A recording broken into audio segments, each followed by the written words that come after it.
So, this is my latest project on Scratch. And if you don't know what this is a very simple game program where you have to land a plane on top of the car. And I know the car looks a bit silly, but if you do want to use this particular car, you just go to transportation, and then it's called Car Cow. And by the way, the aeroplane comes from the same section. In case you didn't see that, it's called Airplane 1. I wanted to use that one, but that one just seems better. Oops! I think I might have accidentally put that in. Hang on a sec. No, wrong button. Okay, delete. Yes, there we go. That's what I meant to press. Anyway, I recommend when you're doing the plane, you select for sprite 1 because it shows you that you control the plane using the arrow keys.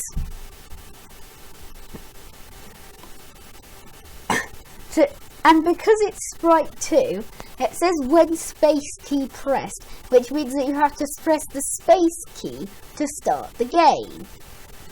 If that makes any sense.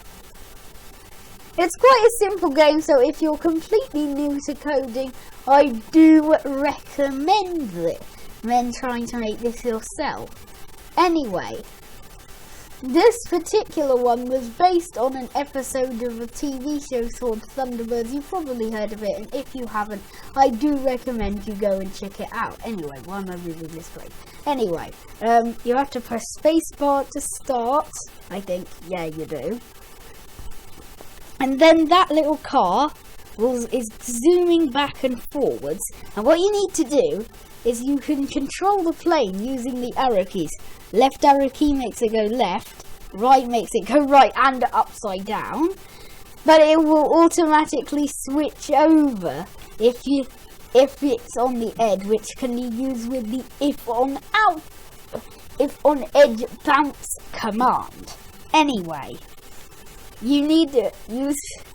Anyway, after you've been zooming around in circles for a bit, it's a good idea to get used to the controls. And oops, that was completely coincidental. I accidentally did it. I wanted to show you something before I did that. Anyway, I'll start that again. Sorry about that. Well, basically, when the plane is touching the car, that is going to say, it will say, well done. You see? And then it stops all the scripts for the car, so it stops moving.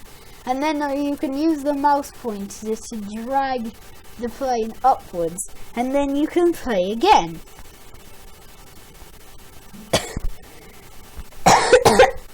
But this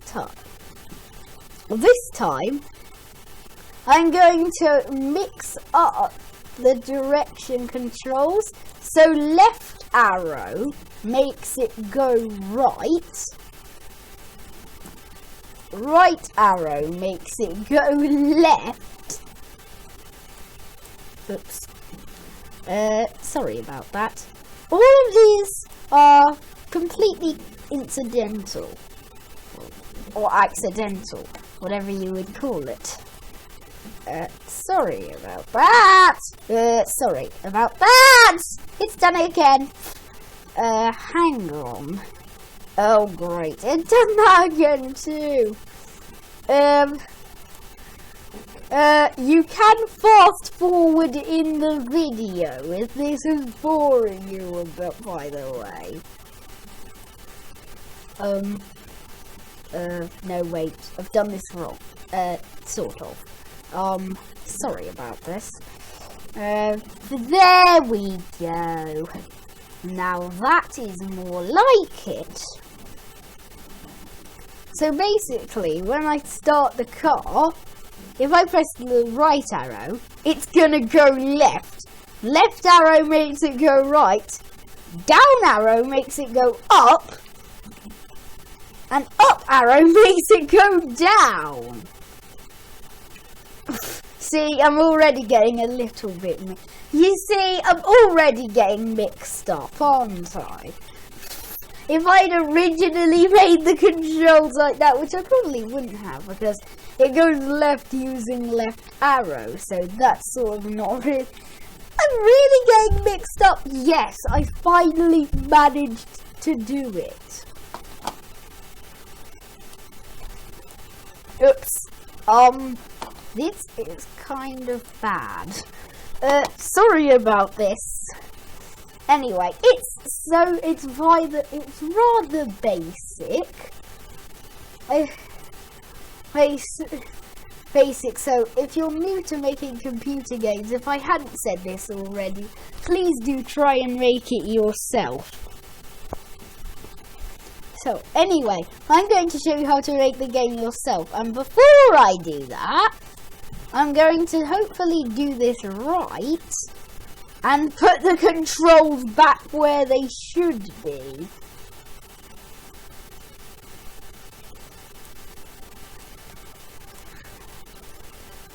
Oops. And I'm not very good at that. There. Okay, so here's how you make this game.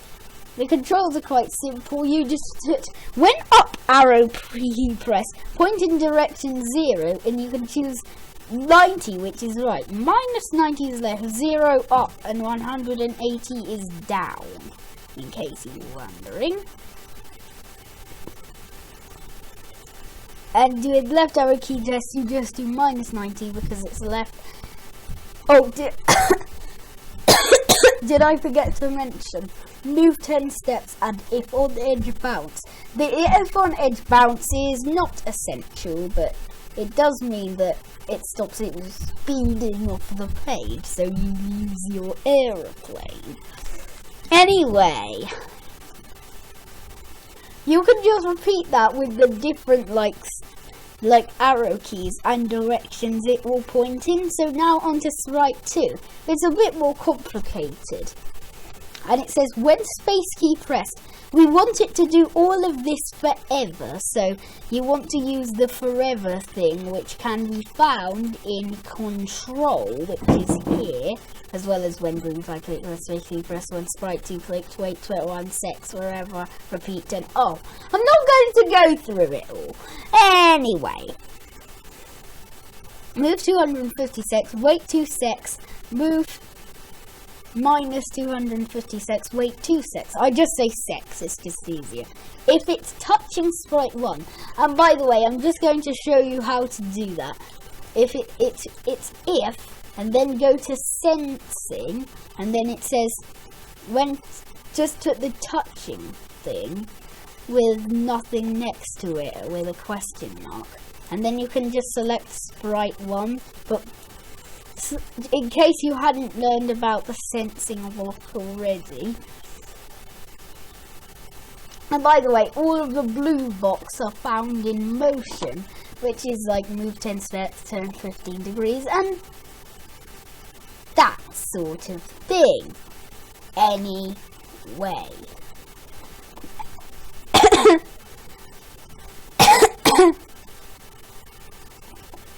Then it says say well done for 2 secs, which can be found in looks. You can make it say things, think things, change colour, change size, and even switch to a different costume, which but I don't believe it has. You can even create your own costumes. Anyway, for the stage, it hasn't only got any scripts or sounds, but I have some that's background 1, which is the default background for Scratch. Background 2, which I don't really know what it is. Background 3, which is the one I've got up here.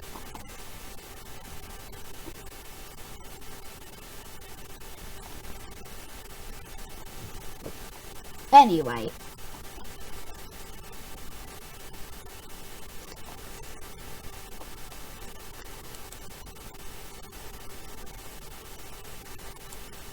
if there's anything that you, in case you were wondering how to make a new backdrop or costume, you just go to new background and then paint or import or camera. You don't have to do this background. It's not essential or anything. It's just nice to have around, I guess. There are a few random black dots, a bit of pixel damage there. So do be aware of pixel damage. Anyway, what was I saying? Oh, never mind. In case you've never done Scratch before, the other blocks are operators, which are, for example, you could use it to make sums. For example, if it says, if you switch one that says, when green flag clicked, say, for example, 6 is less than 9, instead of actually saying that, it will say true, and if it's false, it will say false. Variables, which I don't recommend for beginners, even I haven't done. Pen, which makes the sprite draw a line. Sound, which makes sounds, obviously. I think that's about all to show you. Also, on Scratch, this is called the stage. These are called sprites.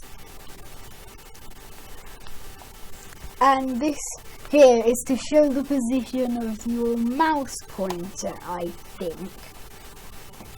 Which is this little black thing here. I like to point to it, but it's not going to make anything to you. Tell you what, I think I will. I'm going to do it in 3, 2, 1. There we go. I just did it. I don't think you got that, but never mind. Perhaps it doesn't matter. Anyway, and now I have to stop recording. By the way, how sorry about this minor delay. I'd like to thank you very much for watching this video, and if you want more details about this game, then there will be something written in the description for you. Anyway, thank you for watching. Bye!